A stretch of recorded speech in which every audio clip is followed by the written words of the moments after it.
Good morning. It's a beautiful day here at the countryside. We are up and about our daily chores.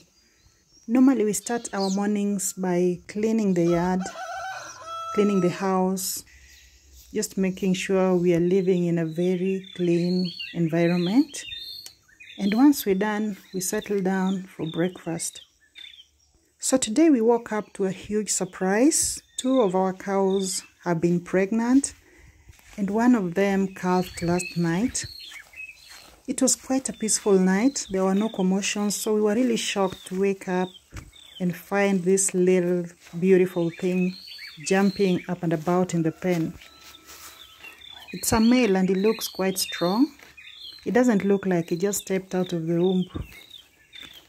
Our animal family is growing, and now we have 5 cows from 4, and we are expecting another one in a few days to come. This one is heavily pregnant. I forgot to pick eggs yesterday, and I've just let out the chicken, so I'll go pick eggs.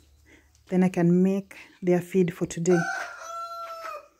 So many of you have asked how I keep the chicken very healthy, what I feed them on, and I'm just gonna show you everything I give my chicken. And just to let you know, this is my favorite part of homesteading. I love picking eggs. It's so satisfying.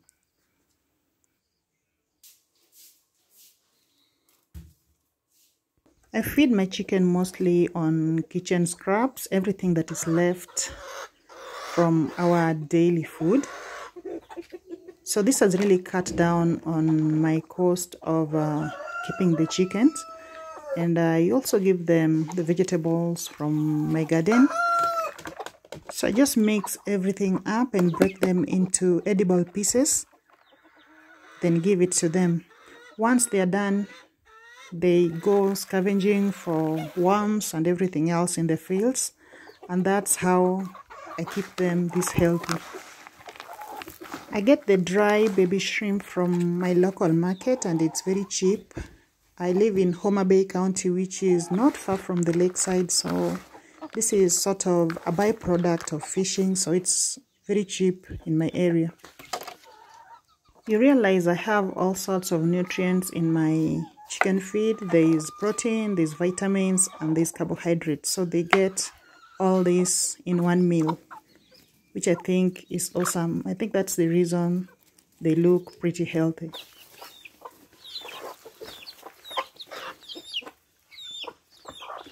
When I need meat, I usually just slaughter the cockerels.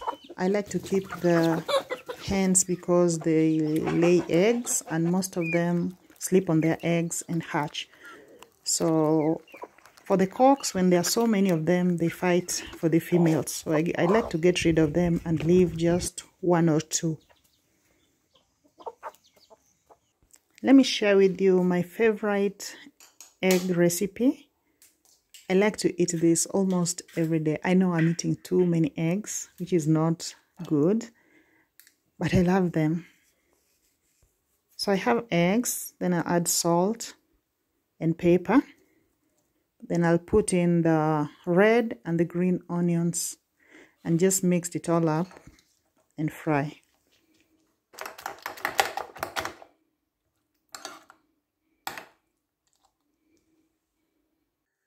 That oil was a little bit too much.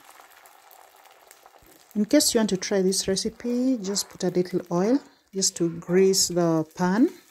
Mine went a bit overboard, but it's still very nice and it smells heavenly. And then I love the color of the eggs.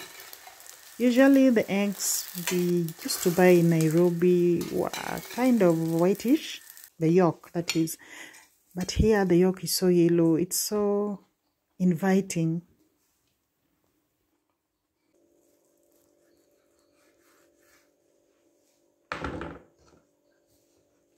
Don't you just love my sandwich? Our cows are tethered, so in the afternoons we like to change their positions because they would have eaten the area around the place they are tethered. and the dogs like to take them along.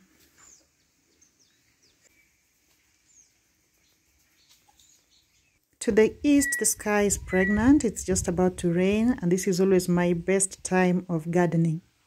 I really don't enjoy the task of watering after planting, so normally when I see the rains, that's when I go sowing my seeds and transplanting whatever I have to plant.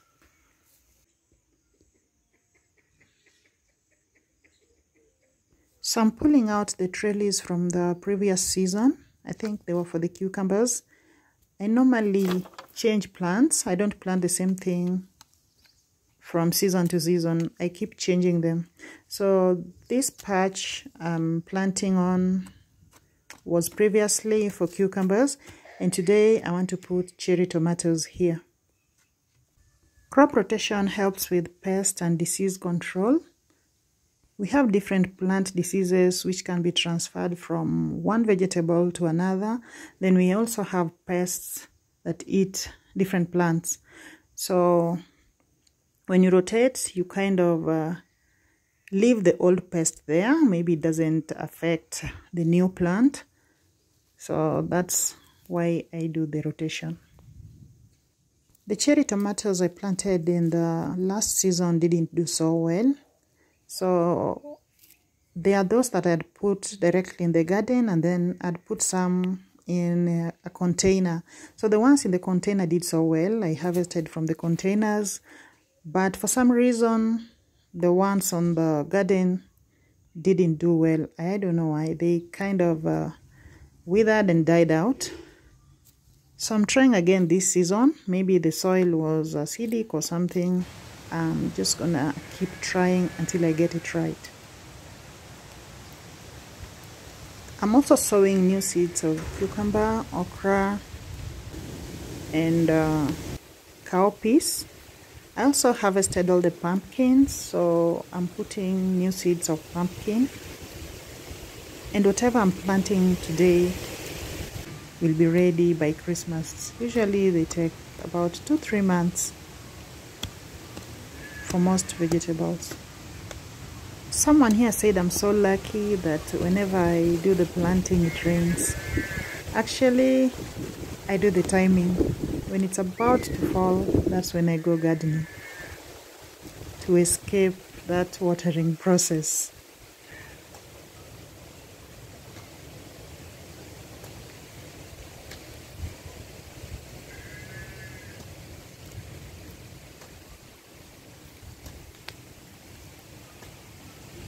The rain is getting more intense, but I have to finish this. I've been procrastinating about planting. I don't know, of late I've been so lazy doing things, and then I traveled. So I'm kind of late with my garden. That's why I really have to complete this task today, whether it's raining or not.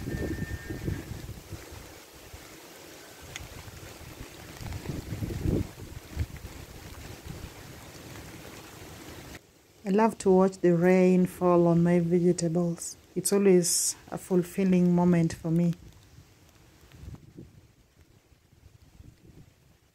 There's gonna be a storm. The winds are so strong. And the problem with this, it's always breaking trees and our banana plants. All in all, I love the rain.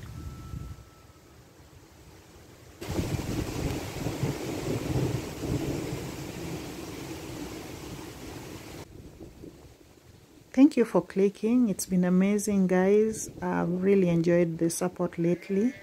Bye bye. I'll see you in the next.